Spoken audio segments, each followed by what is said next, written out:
You had a full day. You crossed things off your list. You answered emails, organized files, cleaned up some systems, knocked out a dozen small tasks. And at the end of it, you sat down and thought, this was a productive day. But that proposal that you needed to write, still sitting there. That follow-up call you've been putting off, didn't happen. The project that would have moved your business forward, untouched. Here's what no one tells you. The reason you keep avoiding the important work isn't laziness. It isn't lack of discipline. It is that your brain is being rewarded every single time you choose the easy win instead. And that reward is exactly what keeps the cycle going. You can't break a pattern that you cannot see.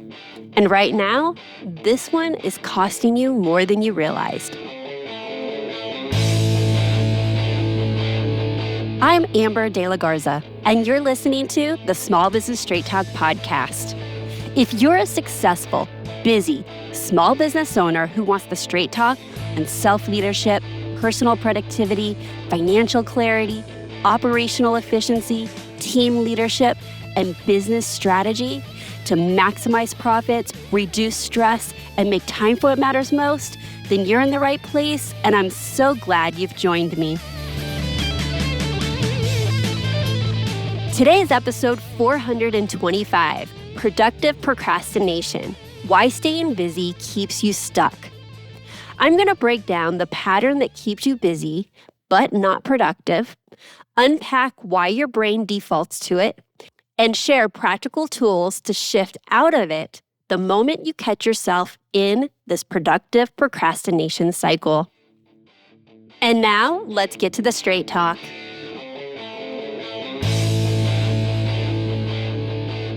That pattern I just described, it has a name. And once you know what to call it, you're gonna start seeing it everywhere.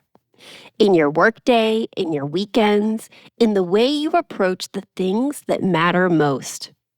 Today, I'm gonna walk you through how to recognize it, why your brain keeps pulling you into it, and what to do the moment you catch yourself there. And I'm going to start with a personal example because this isn't something that I just teach. It's something that I still do myself. Let's say I have a trip coming up and I need to pack. I know I need to pack. My husband knows I need to pack. It's always me having to pack. But instead of packing, I clean the kitchen. I reorganize my closets. I water my plants. I start a load of laundry, then another one, then another one. I'm busy. I'm quote unquote productive. Things are getting done, but the suitcase still empty. And I gotta be honest with you here. I know better. I know better, and I still catch myself doing it. The difference now is that I recognize the pattern faster and faster, and I have strategies to pull myself out of it, which I'm going to share with you today. But the pattern itself, it is persistent. It's not like you know a thing and now you never do it again. So if you do this too, I want you to know that you are in good company and you are not alone. There's a name for this. And it's called productive procrastination. And the reason it's so hard to catch is that it doesn't look anything like procrastination on the surface. I mean, you're not sitting on the couch scrolling on your phone. You're not watching TV. You are genuinely getting things done, crossing items off your to-do list. And here's what's happening in your brain every single time you do that. Your brain releases dopamine, which is a neurotransmitter tied to your reward and motivation. It's literally your brain's way of saying, that felt good, let's do it again. So every time you're crossing something easy off the list, boom, dopamine hit. You get that little hit of dopamine and you want more and more. that rush of, I'm being productive today. And that feeling is exactly why we keep doing it over and over again. Our brains are wired to repeat behaviors that trigger that dopamine release. So the avoidance gets rewarded. The avoidance of doing the real work, the thing that really needed to get done. And in my example, packing that suitcase. We feel accomplished even though we are not focusing on the highest value activity. We feel like we had a good day, a productive day, but that thing, that one thing that needed to get done, it didn't move an inch. The dopamine hit from crossing off easier tasks is the fuel that keeps productive procrastination running. We're not lazy. We're not broken. We're getting rewarded for avoiding the hard thing. And that reward is what makes the cycle so sticky. So you have to understand when it's happening to catch yourself and to choose differently. Because boy, is it a vicious cycle. Now, I shared the packing example because, well, even though I know this is what happens, my Achilles, like my weak spot, is always packing. I am going to procrastinate or productive procrastinate on packing darn near at all costs for every single trip. But I also thought this is something that we can all relate to in our personal lives. And look, maybe it's not packing for you. I want you to think of how this might show up in your personal life, but also how is it showing up in your business? Because I know it absolutely does. Maybe you sit down to work knowing that today is the day that you need to write that proposal for the big project. But instead, you update your portfolio, you tweak your pricing sheet, you reorganize your project files, you put some fires out, you answer emails that definitely could have waited. I mean, if you're really getting desperate, you clean up your CRM system. Every single one of those tasks may or may not have needed to get done, but probably eventually and most certainly not your highest priority tasks. But none of them were your proposal. Or maybe your version looks like reorganizing your office instead of making that follow-up call to that client that you really don't want to talk to again and you've been putting off and putting off. Or rewriting SOPs instead of starting the hiring process you know your business needs. I think you get it. This can show up in so many different ways. I just want you to envision what are your patterns. I have my own patterns. In my personal life, it's always packing. I think in my business, to be honest with you, if unchecked and not really being purposeful with this to catch myself and get myself out of the cycle, if I have to be honest, it's probably recording podcast episodes. The pattern is always the same. You know the thing that needs to get done. You know exactly what you're avoiding. And instead of doing it, you cherry pick the tasks on your list that feel easier, more comfortable, the ones that give you that quick win, i.e., that dopamine hit. You are not working in order of priority. You're working in order of preference. So, can you feel that in your gut right now? Like, you know what I'm talking about. The one thing that you've been circling around all day, all week, all month, maybe even darn near all quarter. And this is the part I want us to sit with for a moment because it's what makes productive procrastination so dang tricky to catch. At the end of the day, you might look at everything you crossed off your list and genuinely think, I had a productive day or a week or a month. And you justify all the action that you took because it was things on your to-do list and it was things that needed to get done.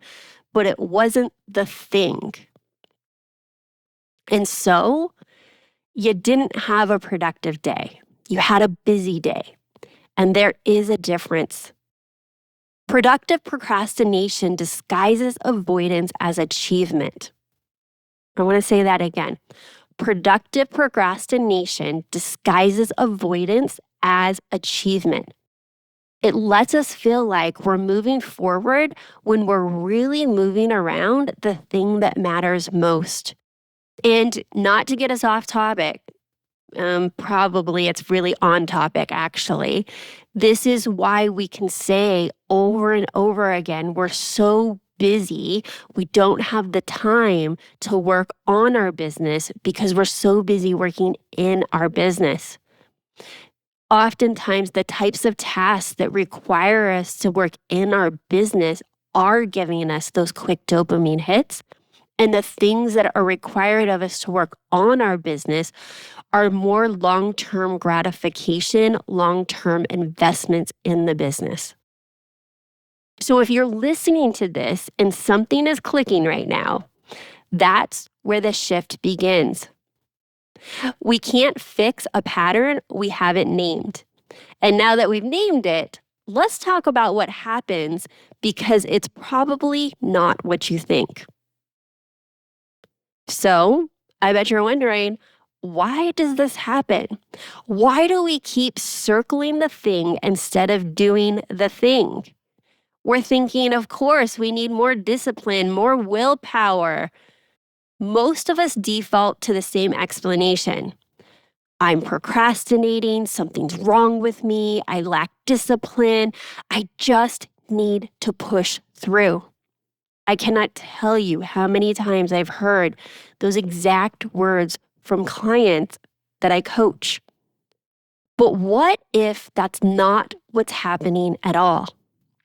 And that's an interesting connect, right? Like that's the power of coaching because you could be asking yourself, or implying and assuming there's something wrong with you, that you lack discipline, that the answer is to just push through. And as long as you're focusing on that, if that's not actually the problem, then you're trying to solve it in the wrong way.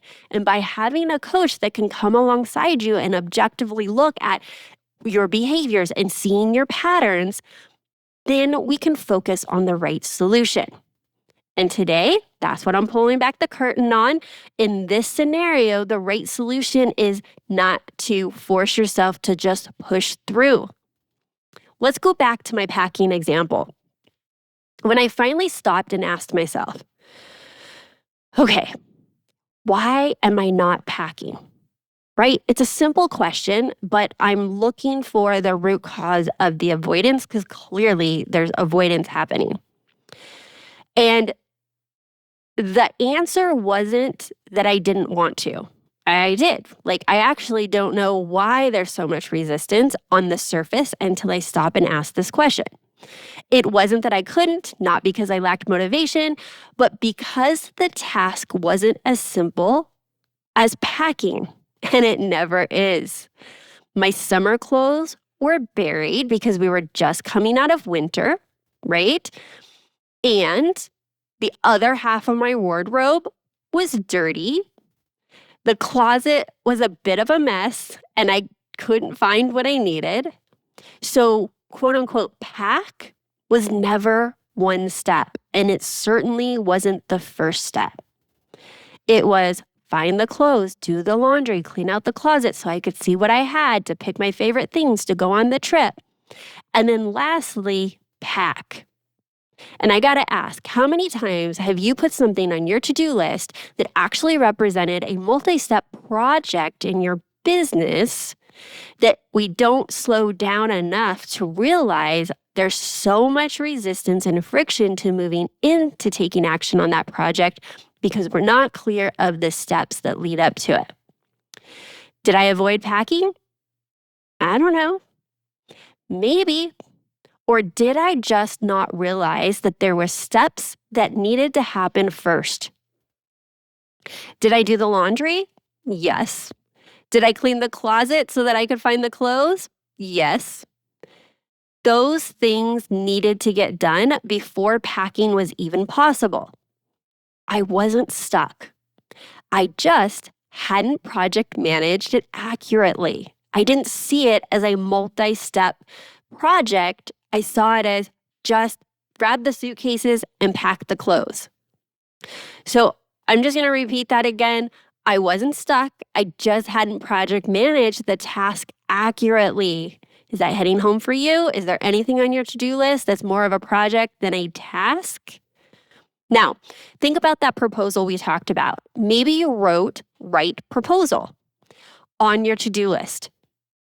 One task. But it's not one task. Before you can write the proposal, you probably need to review the client's scope notes. You need to pull measurements or reference photos. You need to check pricing or availability. You need to figure out what your availability is to provide the service. You might need to make a decision about what to include and what to leave out in the scope. I mean, right there, that's 4, 5, 6 steps before you even get to opening the document to write the proposal. And this is exactly what's happening in our brains when we hit that wall. There's real brain science behind this. And I talk about this all the time. But I'll share this. Psychologists distinguish between 2 cognitive functions.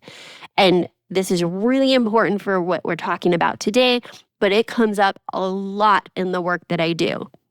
The 2 cognitive functions are executive function, which handles planning, prioritizing, decision-making.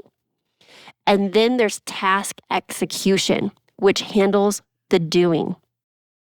Your brain has a planner and a doer. I want you to think of it as like 2 separate entities. No, we don't have dual personalities, but sometimes it feels that way. And the planner side of you and the doer side of you do not always work together the way you would expect. I want you to think of the decider and the doer. The decider is the strategist. That's the part of your brain that looked at the to-do list and wrote, write proposal. It can see the big picture. It can plan. It knows what needs to happen. But if the decider didn't properly project manage it and break it down for the doer, then you have the doer. And the doer is the part of your brain that shows up to just execute. But here's the thing about the doer. It was not hired to think. Seriously, it was not hired to connect dots. It was hired to do the thing it was told to do. So when the doer meets vague, undefined tasks like write a proposal, it short circuits. It's like, I don't know where to start. That feels really big. It feels really hard. I don't think I have enough time. I mean, I could go on and on with what that part of our brain is saying, but in essence, it short circuits. And when it feels difficult, we're going to, by default, avoid it for the easier thing. Because that part of your brain, the doer side of your brain, doesn't know where to start. So it turns tail and goes towards something that feels clear and manageable. Answer emails, clean up the CRM, reorganize the file, clean off the desk, go get a cup of coffee, talk to an employee, you name it. It's endless, short, sweet, to the point, little tasks. And that's the cycle, right? We've all been there. We know it's happening, but did you know why it's happening? And did you know that there is nothing wrong with you? The doer isn't broken. It's doing exactly what it's designed to do. It's looking for a clear, specific action, and when it doesn't find one, it finds one somewhere else on your list. So the real issue isn't a lack of willpower or motivation. The real issue is that we put something on our to-do list that the doer brain couldn't execute because the decider brain hadn't broken it down enough. We wrote a project on a task list and expected ourselves to treat it like a task. And here's what I want you to take away from this. If you can get more specific, your brain will start solving for that. You see, the enemy is vagueness. When the task is vague, we avoid it. When the task is specific, the doer brain knows exactly what to pick up and run with. That one reframe changes the conversation you have with yourself. Instead of, what's wrong with me? Why can't I just do this? It becomes, okay, I haven't broken this down yet. What is the first actual step? And now you're going to go give your doer brain, your doer side, a break. You're going to tell them, you go on break. I'm pulling back in my strategy brain, my executive functioning side of my brain, and I'm going to go back to this list and I'm going to break this project down into specific tasks so that when my doer side of my brain shows up, it knows exactly what to do. All right, so we've named the pattern and we understand why it happens. Now the question becomes, what do we do with that? There's a distinction that has made a real difference for me, and I think it will for you too. It's the difference between avoidance and being in the room. So this is like a parallel strategy that when coupled together with being more specific and breaking projects down into specific tasks, this is magical. Let's go back to packing one more time, okay? So I'm packing for a trip.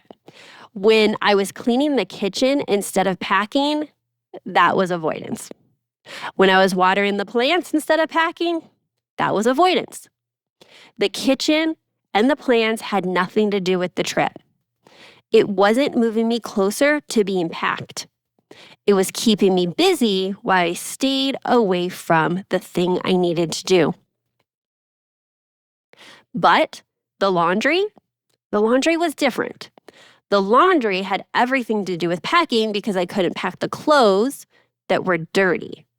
Cleaning out the closet so I could find my summer things, well, that had everything to do with packing too. Those tasks weren't avoidance. They were me being in the room, like literally being in the room. I wasn't in my kitchen, so we're being literal but figurative here, okay? So I'm not in the kitchen. I'm not walking around my house, watering my plants. I am in the room. I'm in my closet, i.e., I was inside the project, even if I wasn't doing the main event.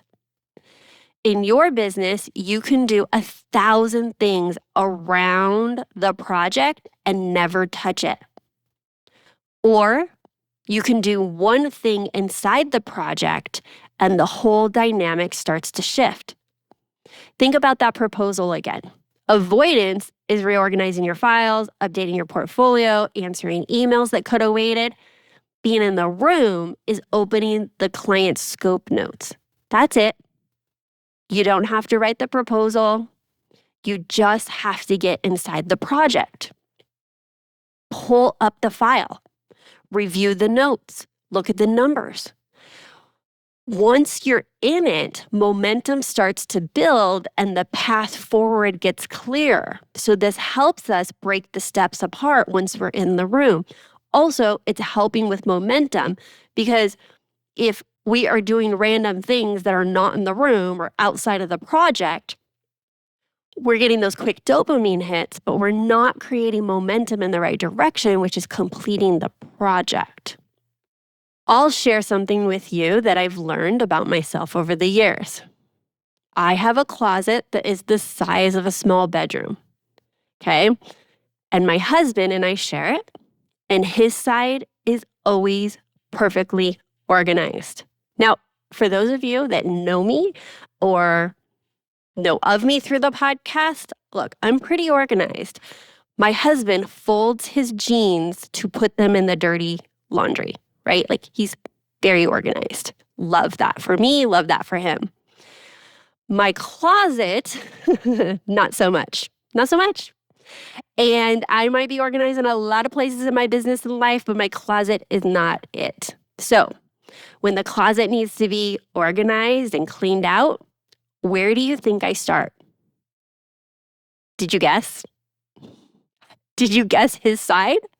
I don't know, maybe. But the answer is his side. Why do I look at this closet and you can literally see a line down the closet and there's like chaos or disarray on the right side and darn near perfectly organized on the left side. And I'm like, the closet needs to be cleaned out. The closet needs to be organized. And I march in there and I start with his side of the closet because it's already mostly done. Because my brain says that's a heck of a lot easier to start with than my side, but it gets me moving. And by the time I finish his side, I've literally built enough momentum to carry me into the other side, which is the part I was avoiding in the first place. Now, some would say that's cheating. I would say that is not cheating. That is strategy. And it's strategy because I know that about myself. Now, you may not be the same as me, but I know that I need to get in the room first. I need to build a little momentum. Once I have some momentum, I'm a hard worker. Like, I'm going to get it done. But it just seems easier to me. So instead of judging that and thinking, that's really weird, why don't you just go deal with your side? Why don't you go do the thing that made you want to even clean the closet, i.e., this is my real life, but I'm using this as an analogy for other things in our businesses. I don't need to judge myself. You don't need to judge yourself. You need to know yourself and lean into it because at the end of the day, all we want to do is show up our best, show up consistently. And what that takes for most of us is to get in the room. So when you catch yourself in the productive procrastination cycle, and now you will watch it because you know what it looks like, you're going to see it. You're going to see it everywhere. I want you to ask yourself one question. What is one thing I can do right now to move this project forward? Not the whole project, not the finished product, one step, one action step that puts you inside the project instead of circling around it. Being productive, not so productive, procrastination. And then do that one thing. This all connects to something I feel very strongly about. And you may have heard of Brian Tracy's book, Eat That Frog. It's an older book, but it is a very popular book around productivity, procrastination, time management.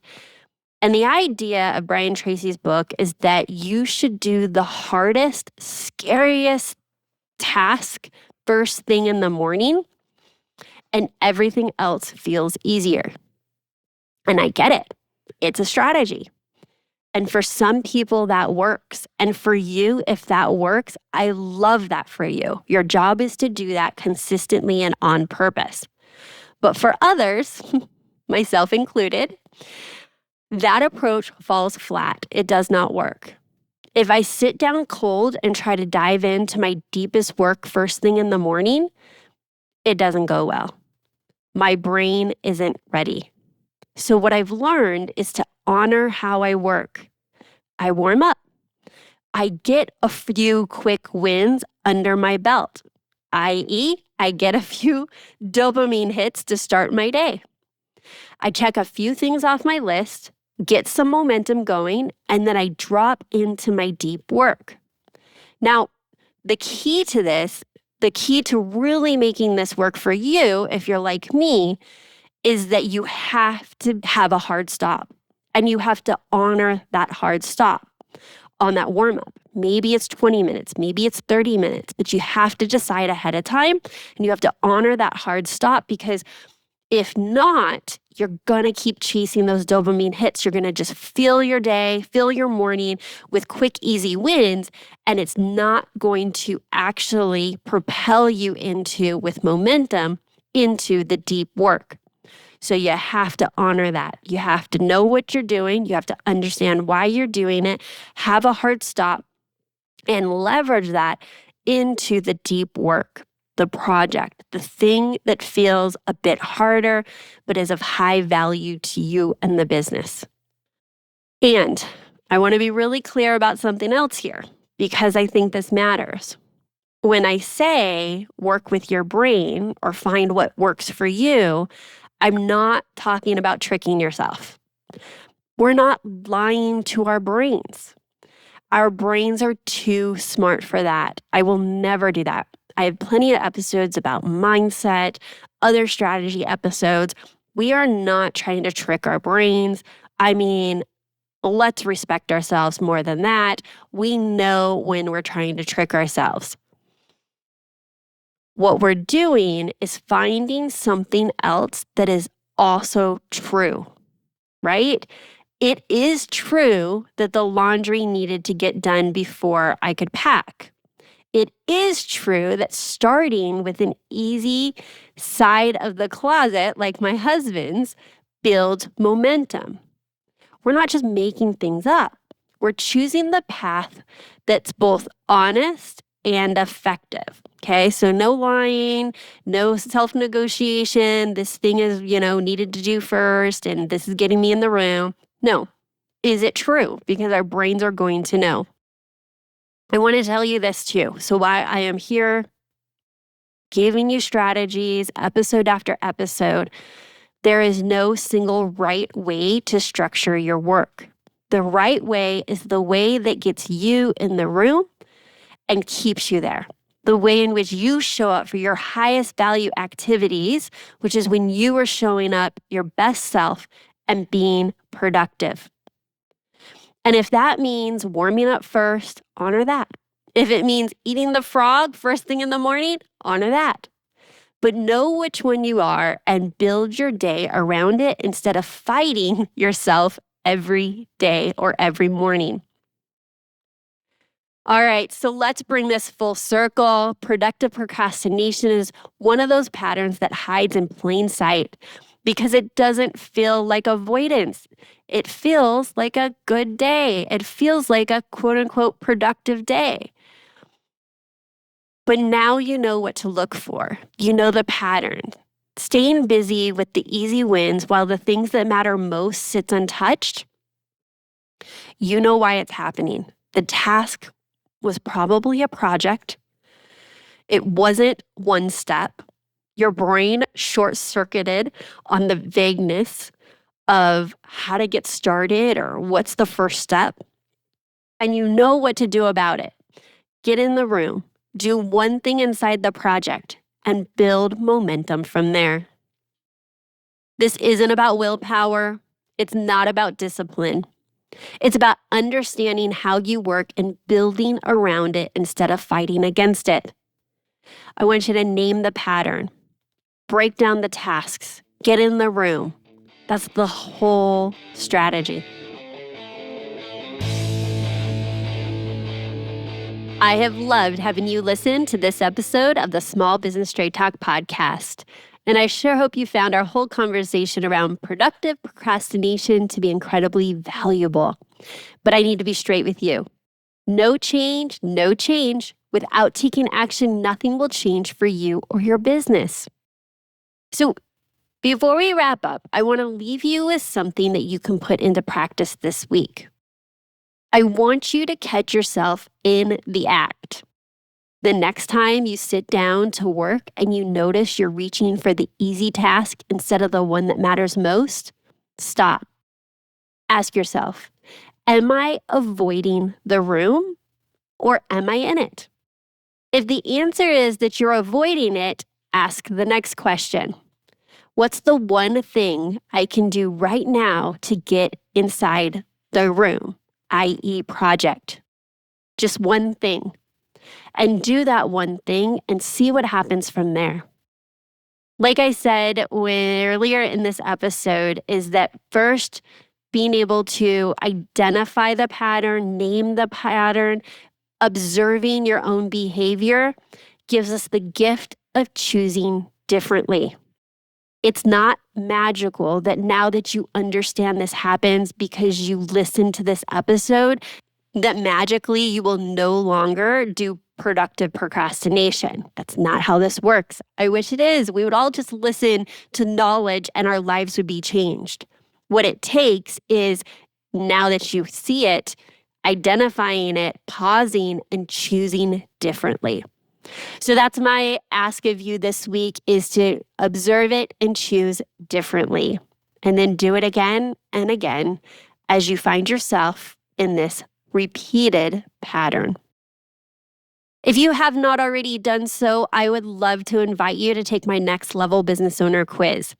If you are wondering what it's going to take your business to the next level, then head on over to take this short 3-minute quiz to find out what's most holding you back. Get a playlist of specific episodes from the podcast that have strategies you can implement immediately to help your business grow. You can take that by heading on over to amberdelagarza.com/quiz. And if today's episode hit close to home and you realize that productive procrastination is just one of the patterns keeping you from the growth you and your business are capable of, I would love to talk to you. Head on over to amberdelagarza.com/coaching to learn more about my coaching program and to schedule a discovery call today. Again, that's amberdelagarza.com/coaching. So that's my straight talk for today. Until next time, have a productive week.